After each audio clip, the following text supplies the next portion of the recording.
Hello, everyone. How are you? It's a beautiful Thursday afternoon, evening. We are so honored to be here and be with everyone. For those of you who don't know me, shame on you again.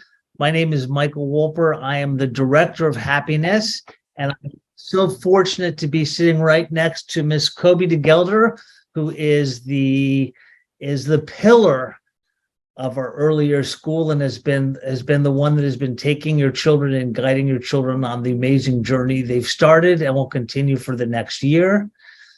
This is a formal introduction to what you can expect your children to be learning, the curriculum, really a roadmap for the year, so you know what we'll be doing with your kids, how we intend to be sharing it with them, and what you can expect throughout the year.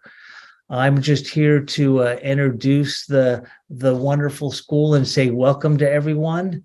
And very excited to share this with you. A lot of thought and a lot of effort has been put into this by Miss Kobe and Miss Katarina and all of our reception teachers and Miss Leslie and Mr. Damien.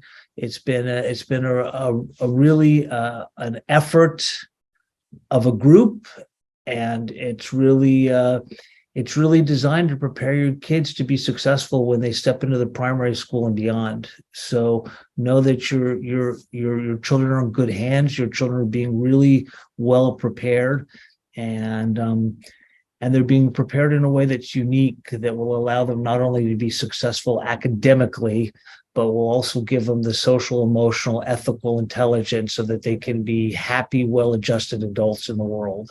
And I think that's equally important, that we have happy kids as well as successful kids. Let me start by introducing a few slides, and then I'll let Ms. Kobe jump in here. So, as you all know, this is our Verita International School's early year curriculum. It's a workshop to tell you about what's going to be happening this year. We as a school are a bit of a different school. We're a bit of a different school in the way we manage our relationships with the kids, and the way we manage the education of the kids, and the long-term thinking of how we want to prepare them for the real world. We have two pillars that are foundational to the school that represent our philosophy in educating kids, not only in nursery school, but all the way through graduation. Our first pillar is our academic or educational curriculum.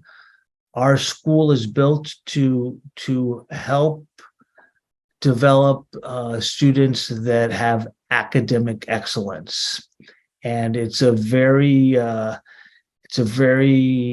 well constructed roadmap that starts in the earlier school and then continues to the primary and secondary school.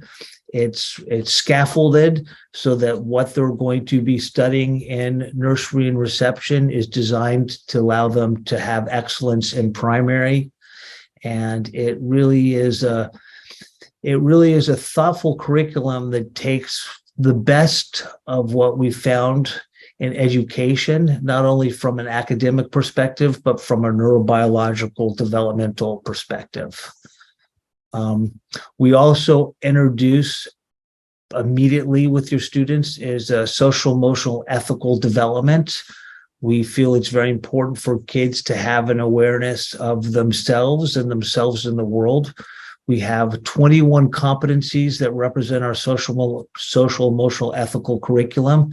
That's everything from self-regulation, which is critical for their success and well-being and their academic skills, to resilience, to compassion, to care, to understanding of the world, to being an international citizen, to diversity. It really is an important pillar, and I think an equally necessary pillar for their well-being.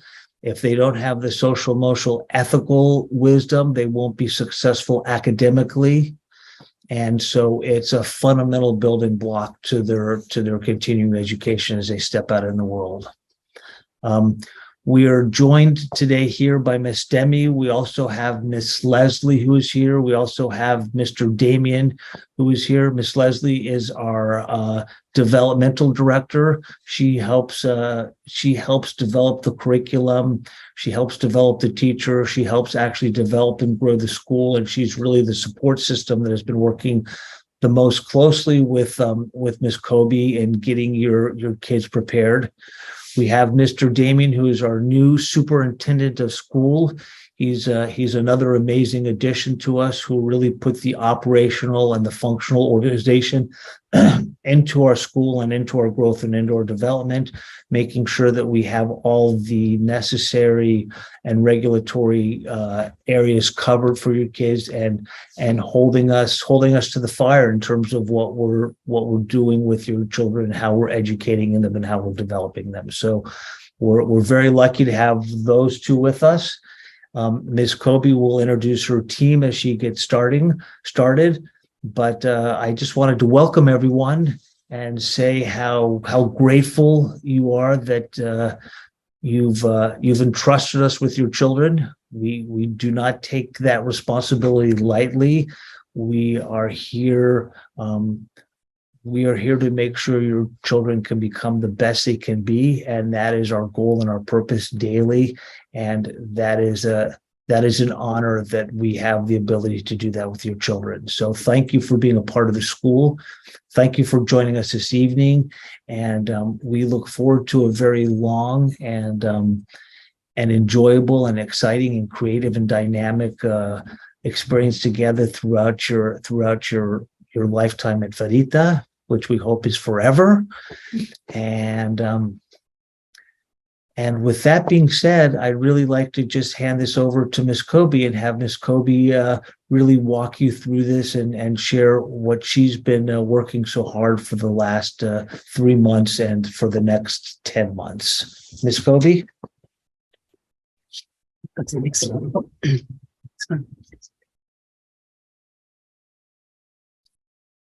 Hello, everybody. Good evening. Thanks for joining us here at our Early Years Curriculum Workshop. I will tell you a little bit about what we are going to do this year at the Early Years School. Over here on this first slide, you see our roadmap. So this is what we do. This is what we are in our Early Years School. So as you can see at the bottom, we've got our younger nursery class. We've got our older nursery class, and we've got a reception class in early years. Now, because we follow the national curriculum of England, a very important date for us is the 1st of September. The 1st of September, that is the date that shows us in which class your child is. So we have children from 2.5 up until 5-year-olds in our Verita Early Years campus. And in our younger nursery class, we have children who are not yet 3 by the 1st of September. So children who are 2.5 and up are in our younger nursery class, or as we call them, our nursery class 1. That class is downstairs. And our younger nursery class downstairs is a mixed group with the older nursery class. Now, the older nursery class is the class for children who have already turned 3 by the 1st of September. So the children are already 3 and they will turn 4 during their year in nursery. So downstairs with Miss Rania, Miss Anna, and Miss Maria, we have younger nursery class and our older nursery class. Upstairs, for whoever's been upstairs, we have 2 more nursery classes, 2 more older nursery classes, also children who have already turned 3, and they will turn 4 during this year. Some children already had their birthday, and the other children slowly will turn 4 during this year. So that is our nursery class 2. And 2B, because we've got 2 classes. Also upstairs, we have our reception class. Our reception class is the year before the children go to year 1, before they come up here in primary school. And the children in our reception class are 4 years old by the 1st of September, and they will turn 5 during this year. And then when they're 5, they go up to primary school and they'll join year 1 over here in primary school. Can't wait to have them up here. We're very excited. We're getting them ready, Mr. Michael. And we know that Miss Kobe will have them in amazing condition and prepared to manage things when they come up here. So we're excited to get them, and we know that they're going to be well prepared for the journey up here. That's what we try. That's what we try to do. Thank you, Michael. Oh, the next slide, Michael. Sorry.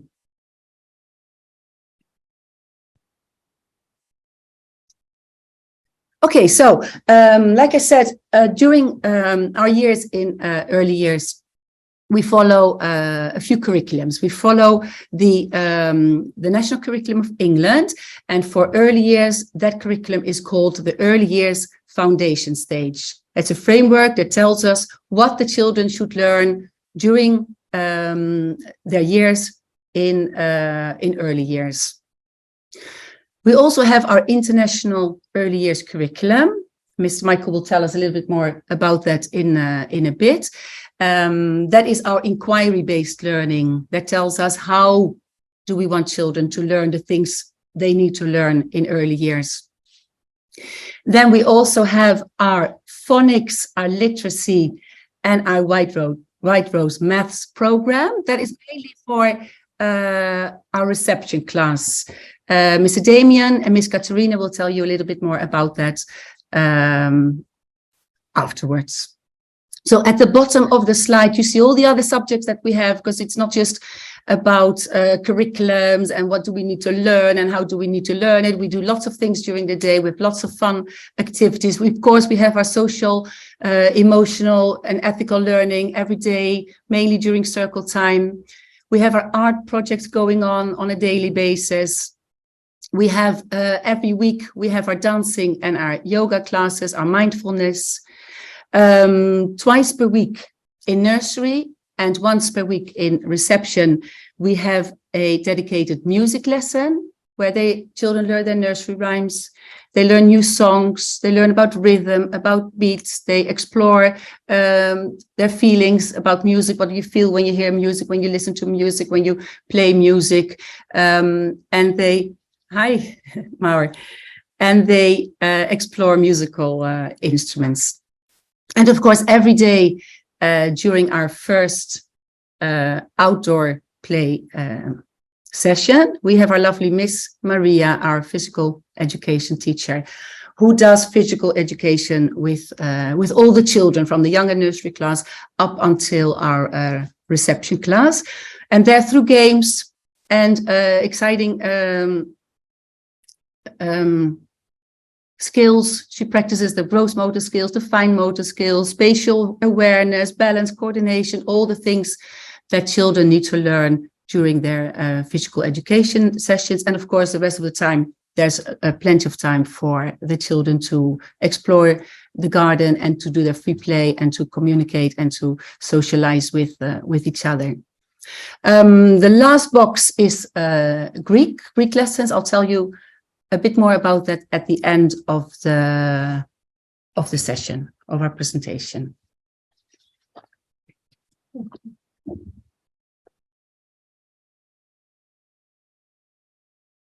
Okay, so the early years foundation stage, that's our curriculum. That's our framework. That's a framework that we use. It's the curriculum from children from birth to 5. That's what we use in England. And it says, what do we want the children to learn? What do we want them to experience? What do we want them to be able to do when they leave early years and they go to primary school? Now, sorry, one word is missing from this slide, and it should be all over the slide in big letters, in colorful letters. It's the word play, because that's what we do. The children play. They play from the moment they come in until the moment they come home. And it's not just play. They don't just play, they come in and play. It's their way to learn, because children at this age, they learn through play. they learn through play. So for the children to be able to play and to learn through play and to develop through play, there are three basic principles that we need to know, that we have to be aware of. First of all, that every child is unique. Every child is a unique child. They're all different. Every child learns in their own way, at their own pace. And as our team at Verita School, we are very well aware of that. And in the way we teach and in the activities we provide and in the everything we do, that is always at the back of our head. Every child is unique. Another principle is that we need positive relationships for the children to learn. Positive relationships between the children and the teachers, between the teachers and the parents, and between the children amongst themselves. Enabling environments, very important. An attractive school, an organized classroom, nice and attractive resources, interesting activities. All these things together make that children can learn and they can develop themselves. So this is the last bit of the theory, and then we'll get a bit more practical with what we actually do in the classroom. But this is very important because there are 7 areas of learning and development. They're all important. You see them here on the slide. They're all important. They're all interconnected. You can't have one without the other. We can't just do a mathematics lesson without physical development, without the children doing things, without them touching things, or without them talking, without their communication. We can't paint, or we can't do an expressive art activity or sing a song without literacy development, or without personal, social and emotional development. It's all interconnected. So there are 7 areas. 3 of them are our prime areas. We call them our prime areas because they are the base of everything we do. They are in everything we do, from the moment the children step in the door until the moment they leave. That is weaved through everything they do during the school day. That's communication and language development. All day long we talk, we listen, we try to understand, we communicate. It's physical development, movement. The children move. They do things with their hands. They practice their gross motor skills. They practice their fine motor skills. Whatever they do in any activity that we do. And the last prime activity is the personal, social, and emotional development. That's all about understanding yourself, self-regulation, understanding your emotions, understanding other children's emotions, understanding the teacher's emotions, understanding what's going on around you. So in whatever we do, in every activity we do, in every thing that we do, that these 3 are the basic areas of learning and development. And then we've got 4 more specific ones. That's our literacy development. We read our stories. We want the children at the end of our early years to know the letters, to beginning to read a few words and to beginning to write their letters. Mathematics, all about the numbers, relations between numbers, space, shapes, everything that has to do with mathematics. Understanding the world, the word already says it, understanding the world around you, understanding about the natural world, understanding about other people, about community. And the last one is, of course, expressive arts and design, very important. Being creative, finding solutions, and most of all, having a good time. Then, at the end of this journey, at the end of our early years school, before we send them off to Mr. Michael here, Miss Leslie, to primary school, we want the children to have achieved their early learning goals. We want them to be ready for year 1. We do whatever we can, all those 3 years, if your child is 3 years with us, to achieve those early learning goals, so they're ready to continue their journey at Verita Primary School. I'll give you Mr. Michael now to tell you a little bit more about what we do during the day. Thank you, Miss Kobe. That was amazing. One of the things I really want to say after hearing Miss Kobe speak is that that these are not just slides with words on them for her. She truly lives and embodies these in the classroom. It's a process that she works through daily, that she works with the teachers. It's not just a theoretical approach. I assure you that everything she discussed today is quite honestly how she does in the classroom, and it's amazing to watch her and her team do it and really prepare the kids to come to our school up here. And I really want to salute her for that, and really reiterate that it's not some fancy presentation that she put together. This is what she lives and does every day, and it's amazing to witness it and be a part of it as well. And so we'll move into the International Early Years Curriculum. So what Kobe is tasked with doing is preparing your kids with the skills and the knowledge to be successful in primary school. And it's a big ask. Your kids come to school with basically no skills in terms of their pro-social environment, in terms of their academic abilities, in terms of their reading and writing. They really come as blank slates.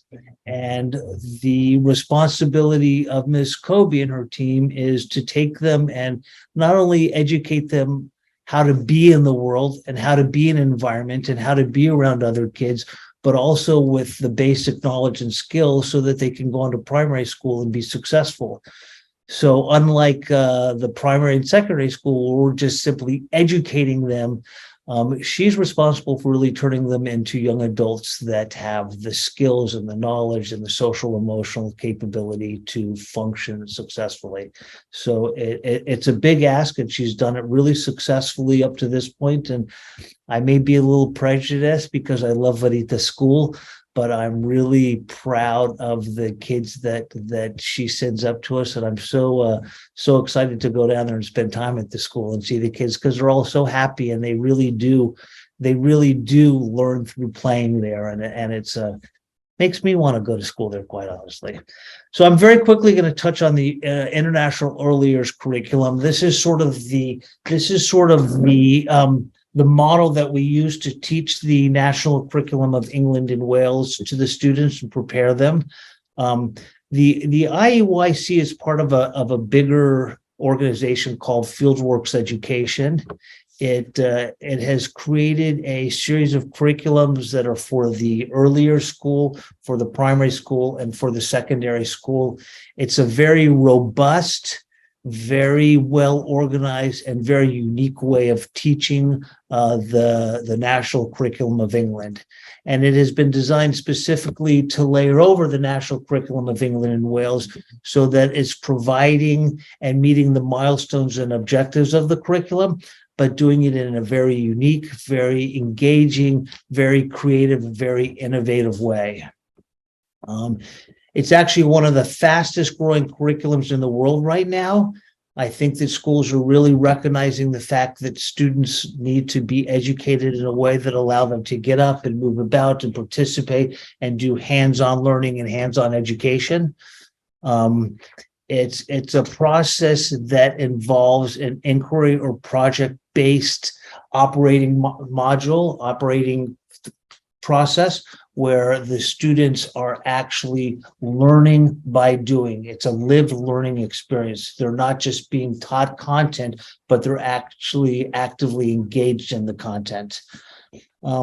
What the curriculum does, what the IEYS curriculum does, is really bring the learning to life and make it experiential so that the learning that the children are acquiring is much deeper and not just a superficial memorization of the information. The curriculum is taught through a number of units of learning, usually 6 over the course of the year, and it depends on the teachers and the students within the classroom. And that's something that Ms. Kobe and Ms. Katarina and the team determine at the beginning of the year after they spend time with the kids. And it covers themed topics that are exciting for the kids. So, for example, they're meeting the milestones and objectives of the National Curriculum of England through learning about the seaside and the seashore and seashells. And they use these real life experiences to educate them and give them the knowledge they need in a way that is tangible and meaningful and effective for the kids. The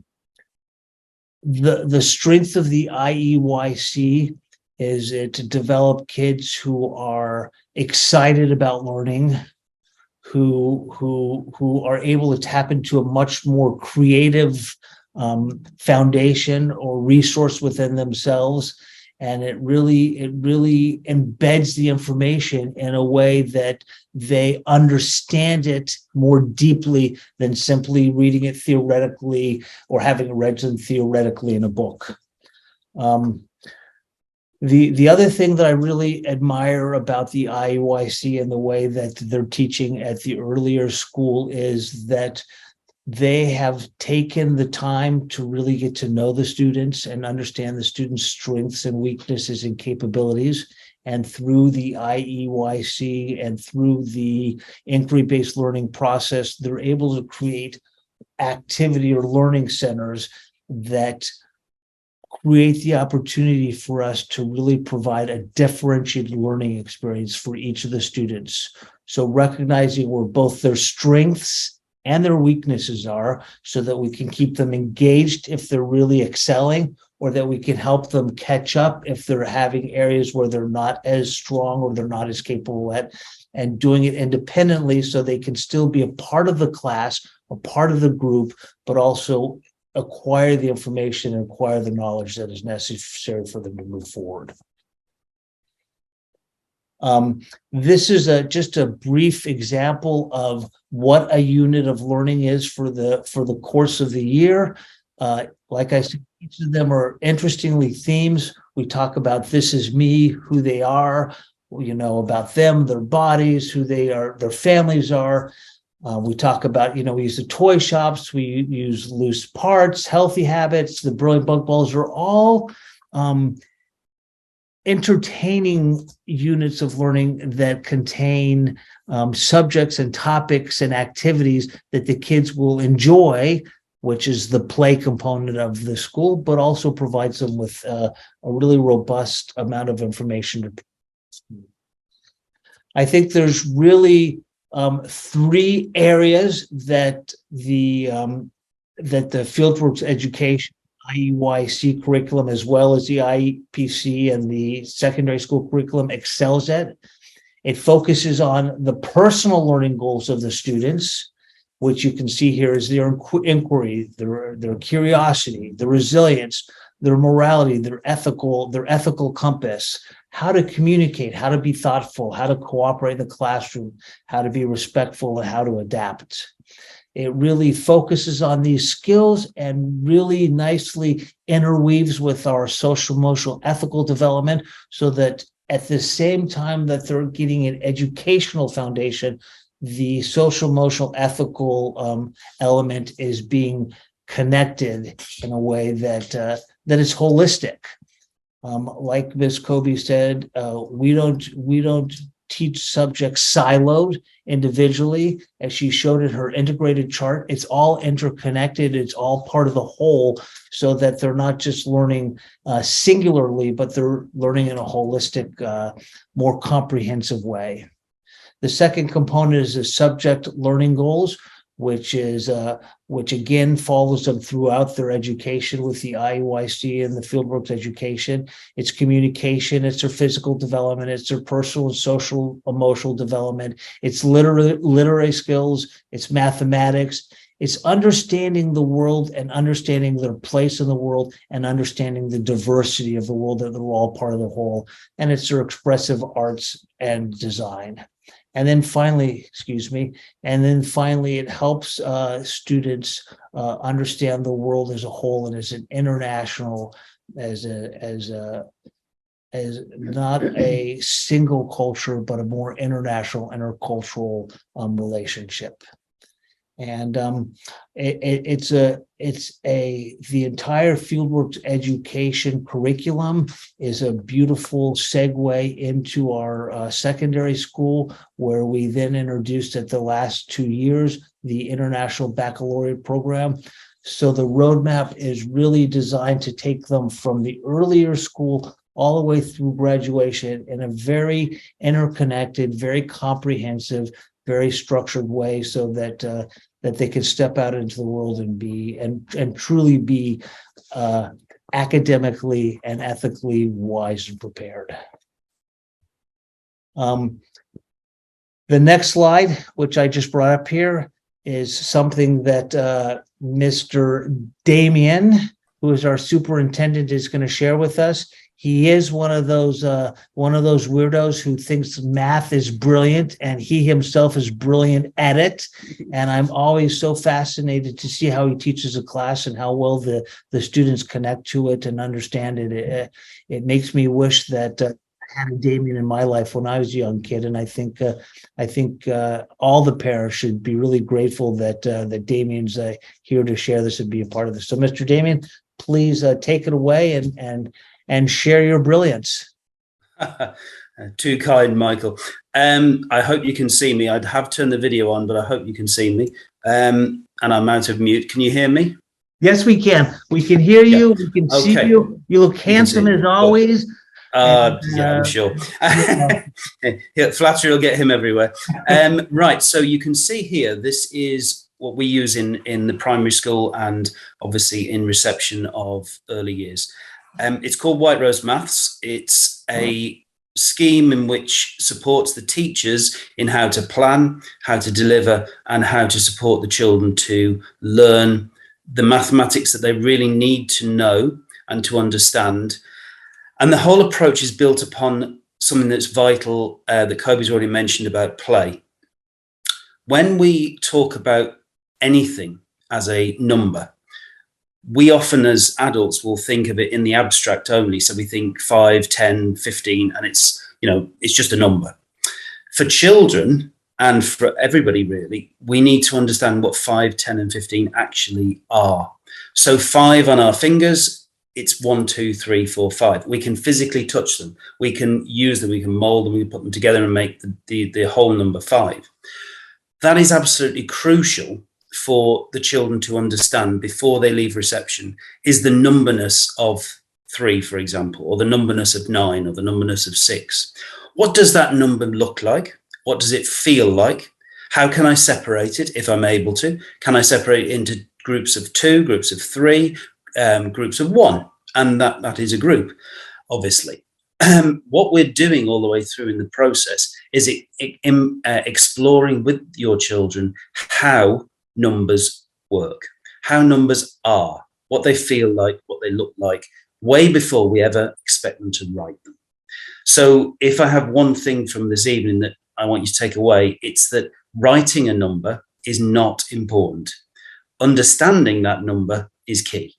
So at home, if you've got 3 of something, I don't know, 3 cans of 3 tins of tomatoes, or you've got 3 bunny rabbits, or you've got whatever it might be, 3 teddies, 5 teddies. Talk to the children about how many more and physically move them from one side to the other. That will be to the children, they're playing, but their understanding of maths is being enlightened, is being broadened. So this is a scheme which, as I said, of planning, which gets you from A to B. So the opening part, you can see the first 3 weeks is called Getting to Know You, which very conveniently, from those earlier slides that Miss Kobe shared with us, links perfectly with the first unit, which is This Is Me. So they have thought about these first 6 units matching the unit that is in the EYS. Excuse me, Mr. Damien? Yes? We can't see you very well. We only see half your face. Can you see me now? Thank you. That better? Sorry, apologies. I can't see myself at all, so I don't know what I look like. So in terms of from week 7 through to 14, you can see it's me 1, 2, 3, obviously rhyming, but also looking at the numbers 1, 2, and 3, and how important they are as the building block towards 4, 5, 6, 7, 8, 9, 10. Then we move into light and dark and consolidating what we've learned through the previous 12 or 13 weeks.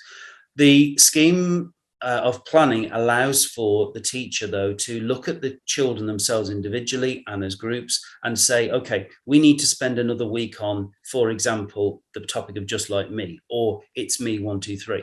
And we can, using those consolidation weeks, say, okay, we're spending an extra week on the third unit, but we're going to spend one less week on consolidation at the end. There's nothing wrong with that. That is a key element to help to enable the teachers to feel that they can be flexible.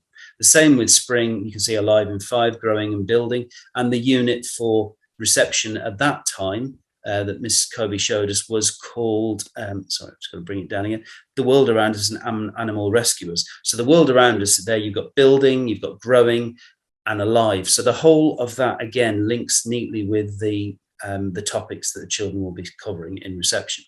And then finally to 20 and beyond, first, then, now, find my pattern and on the move. And again, it's thinking about one of the units that the children will do is called blast off. So again, linking it to on the move. So that is what happens in reception.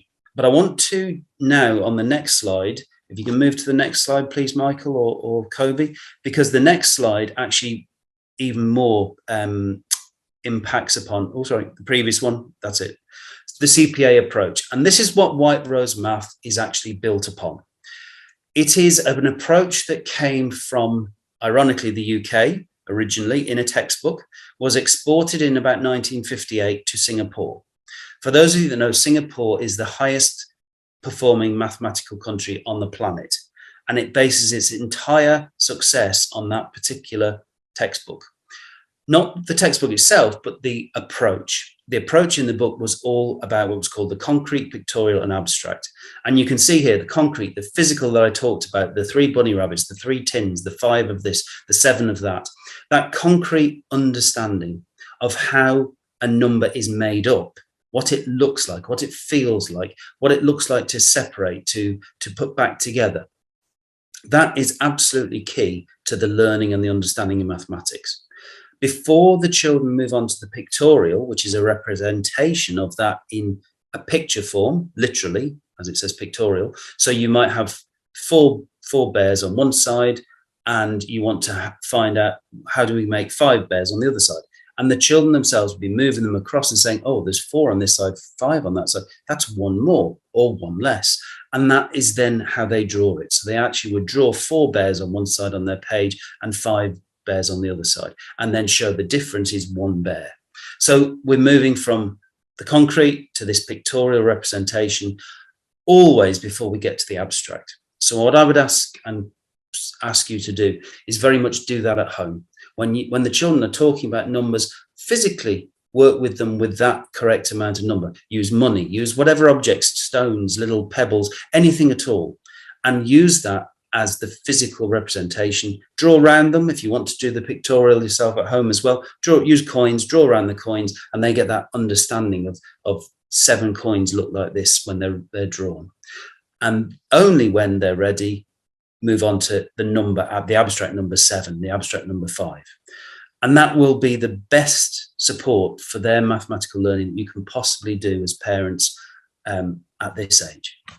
Okay, so I hope that has been of some use, and I'll pass you back now to Katerina, I think is next. Is that right? That has been incredibly useful, Damien. As always, I'm so intrigued by your presentations and your math wisdom. So thank you so much for sharing that with us. Next, we're going to have Miss Katarina, who's going to tell us a little bit about our phonics and literacy development in the early years.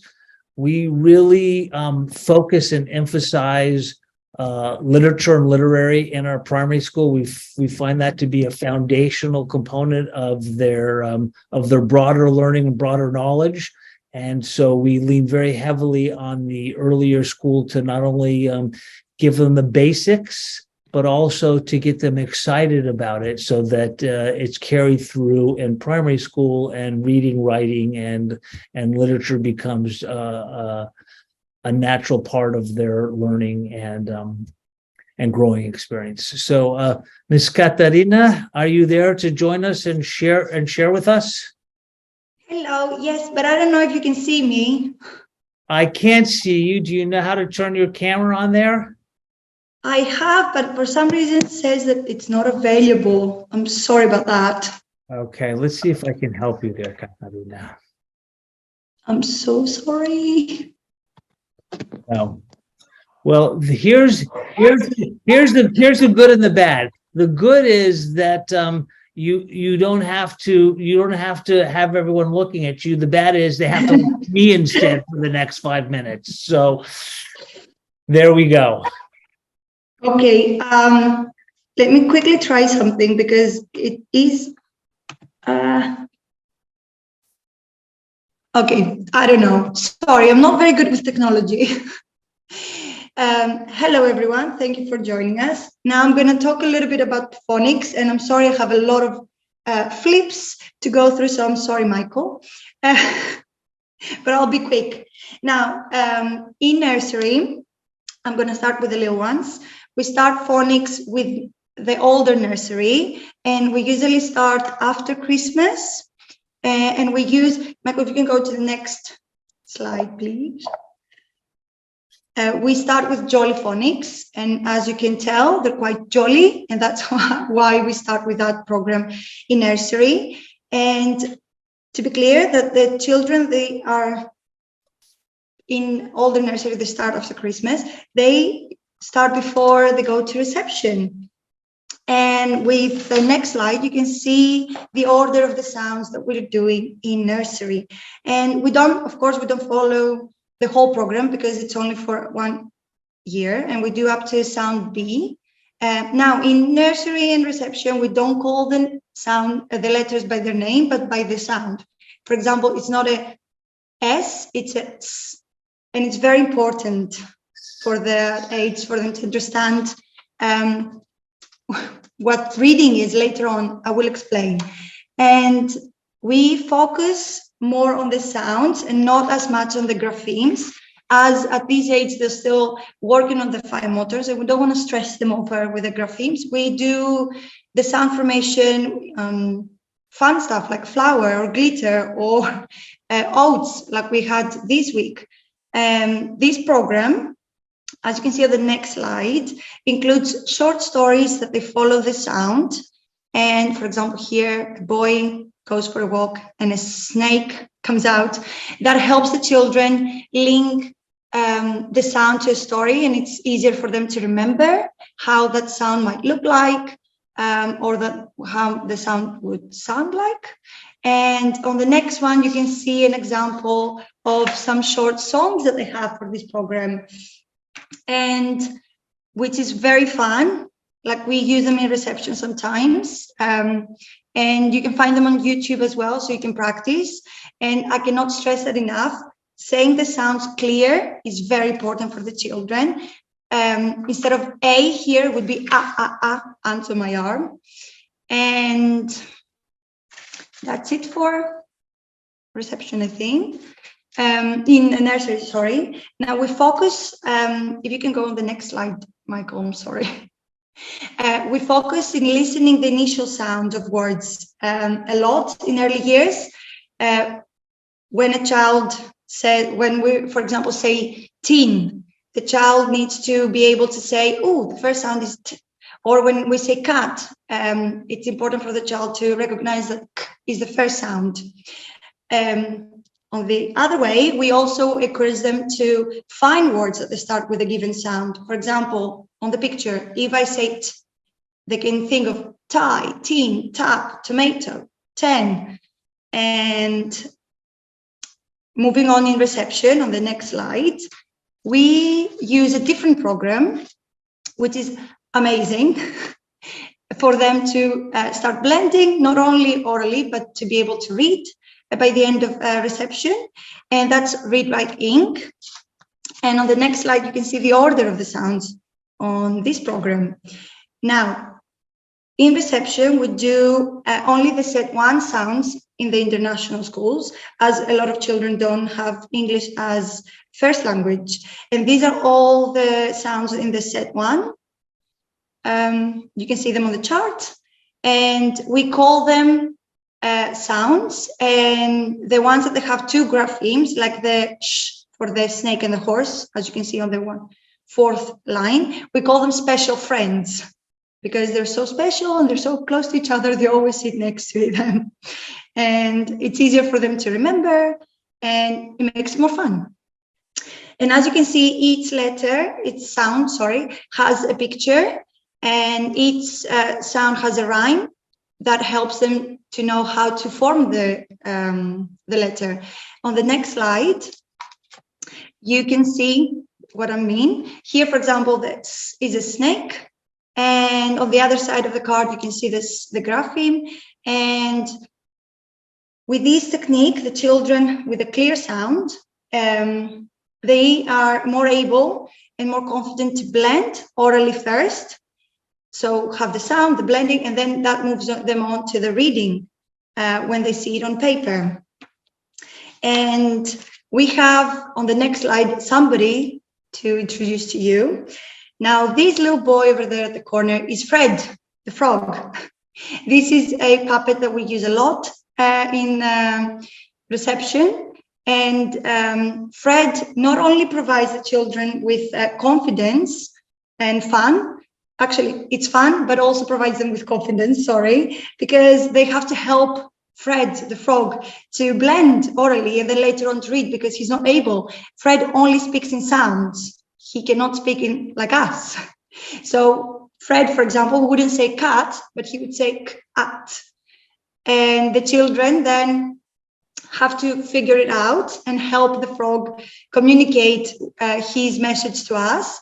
And then they will repeat back to us, and they would jump in and they would say cat, cat. And then I would say, oh, cat, cat. And they would go back and forth. And that is the oral blending. And later on, when they build confidence, and we're going to start that in a few weeks in reception, in a couple of weeks, when they learn enough sounds and they are confident enough with the oral blending with frog, they will start reading. And that's on the next slide. You can see that we're going to start using the cards, and we're going to start moving them together, which is going to make more sense to them, that the faraway cards come closer and closer, and then they're going to go faster and faster. Oh, that makes math. And they will start reading, which is amazing to see, I have to say. Always amazes me. And not only during phonics lessons, that's usually 20 to 25 minutes a day.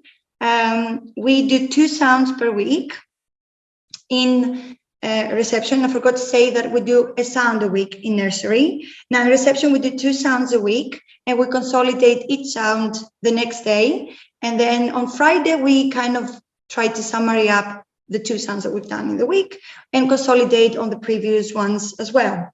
Now, apart from the lesson that we do every day, we have a lot of things throughout the day that we do to support their phonics understanding. And that is on the next slide. And that's not only reception, but we do speak in Fred throughout the day. So that's in sounds. For example, it's something you can do at home as well. When I read the story, I'm like, oh, I cannot read that word. It says, oh, good. And they will jump in and will say, oh, it says, oh, good dog. And we have a lot of Fred games, like Fred goes in the fridge and he looks what he wants, and might be egg. Oh, egg. Or another one, it's we play, I don't know if you know the game, Simon Says. We play Fred Says. And Fred says, for example, to up your head. And that's tap your head. We have flashcards in the room that we stick, and we create them with the children above our screen every day. When we learn a new sound, we stick it there. We have the chart that I showed you at the beginning of the reception part in the room, so they can access them. And later on, hopefully they're going to start independently write CVC words, that's consonant, vowel, consonant, like dog, cat, red, and we also, we have accessible speech sound charts with all the sounds that we learn in reception. And on the next slide, I'm so sorry, Michael. We're going to talk about literacy. Now, literacy in reception and in nursery looks very similar. Literacy in early years, and I'm sure in primary as well, it's not just the literacy lesson, but we do a lot of reading stories. We have that when we do read the stories, we talk about what is an author, what is an illustrator, what is a title. We talk about the characters. We talk about story settings, like when is happening, where is happening, what do they see in the pictures. That provides them a lot of vocabulary. We repeat the stories. If you go in nursery, I'm sure they will know Room on the Broom by heart, but that provides them with confidence, with vocabulary, and with excitement about reading. We have storytelling areas and role play areas. You'll see puppets all over the place and dress up costumes. That supports literacy. We encourage the children to jump in with rhymes or familiar phrases in the books. For example, in Room on the Broom, they will say, Ikedi, zakedi, zoom, or they love to, when it's a rhyming book especially, they love to guess what comes after red. It might be Fred, I don't know, things like that. And we encourage you to do the same if you have a book that you keep reading at home. Especially in reception, we work on a book of the week. And for example, this week it was Goldilocks. Everything links to Goldilocks, which makes it more cohesive for them, and then they can understand more things and they can explore. We try to link our books to the units to provide consistency. For example, This Is Me, Goldilocks or Stickman would be great because we talk about families. Goldilocks, we talk about what is good choices, what's silly choice. Then we work in stations like Michael said before, hands-on, and we have storytelling areas, puppets all over the place. Now, because I think I dragged you with my talking, we have the literacy curriculum, which we start in reception, and we put the foundations for them to go and continue the literacy curriculum in primary. And on the next slide, you'll see what I'm talking about. The literary curriculum, it's a thematic approach to core literature, where we introduce a lot of fictions and non-fictions, as well as poetry to the children. And we work for 2 to 4 weeks based on a book. We explore it and we have a lot of activities that we learn that book inside out. And on the last slide, you can see some of the books that we're gonna cover in reception. Now we're gonna have Where the Wild Things Are, so much. They're amazing books, and I'm sure some of them, you know them. And that's it for me. And I think there is one more slide with something to think about.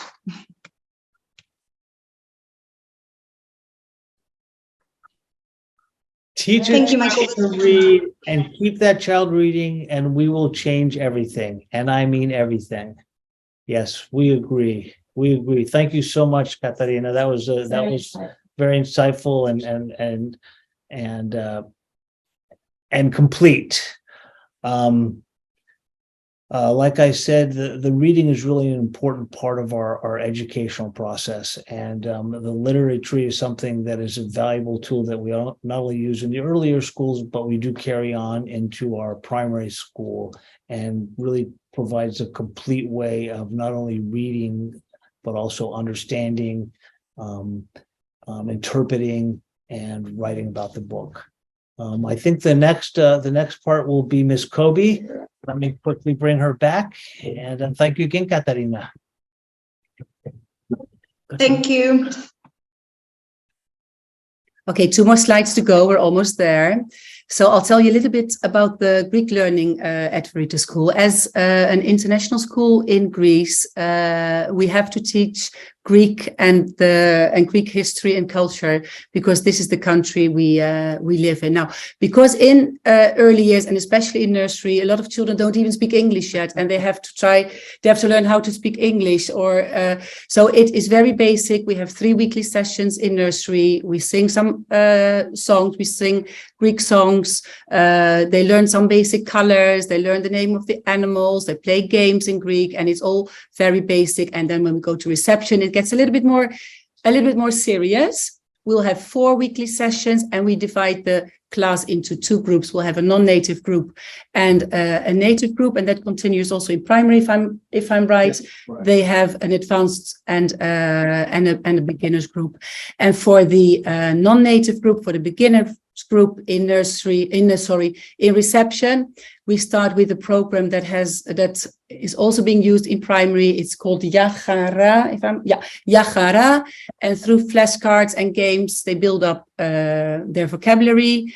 And when they go to primary school, they continue with that.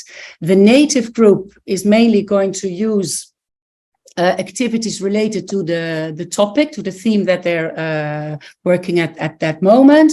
We read books, the children interact with each other, they talk to each other, they have discussions, and of course we also start our Greek phonics later during the year after Christmas. Greek history and culture, that's being taught throughout the year whenever there's a Greek celebration, like the 28th of October. In a few weeks, we celebrate that. We tell the children about that. We teach them about that. Easter, Independence Day, Clean Monday, all the Greek celebrations are being celebrated at our school as well. The last slide.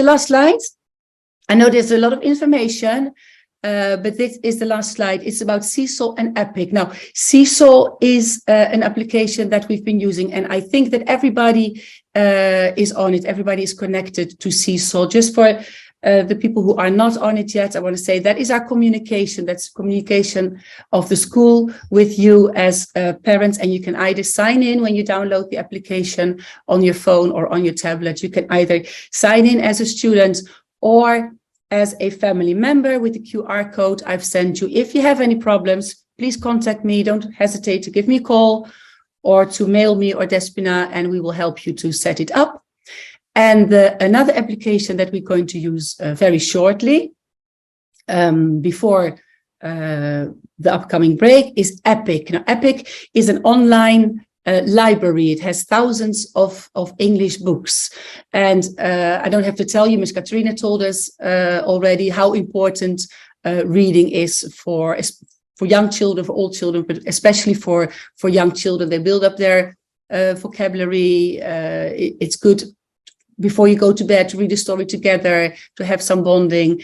And of course, there's nothing like a real book, to have a real book, sit with your child on the bed or in a cozy corner, have your pajamas on and read that book. But I can imagine not everybody has thousands of English books at home. So we've got our Epic application with books that you can read, that you can use as an extra story time at home. And somewhere next week, I'll be sending you on Seesaw information of how to download it, how to install it, and you'll get your login codes, and then you can get started with Epic.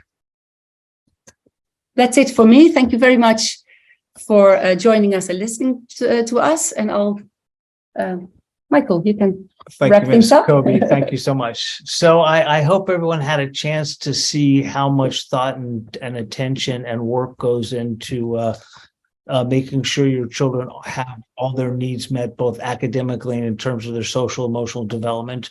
We are a school that believes in an organic progression and development. We are always adjusting our curriculums, how we teach the kids, what we teach the kids throughout the year as we evaluate them and see what they need and what their strengths and weaknesses are. Ms. Kobe and her team are very very knowledgeable about each of your children individually and what they're capable of doing and what they're not capable of doing. If you have any questions or any concerns or any thoughts, she's always happy to talk to you and provide you any information or explain what's happening. You always have Mr. Damien who you can reach out to. Miss Leslie, who's the development and works closely with Miss Kobe. And if you want a little sprinkle of happiness, you can call me the Director of Happiness. Other than that, thank you so much for your time tonight. We're again so appreciative at your participation and interest in your children and what we're doing, and know that we're always here to support you in any way we can. Thank you, everyone. Have a beautiful evening. Take care.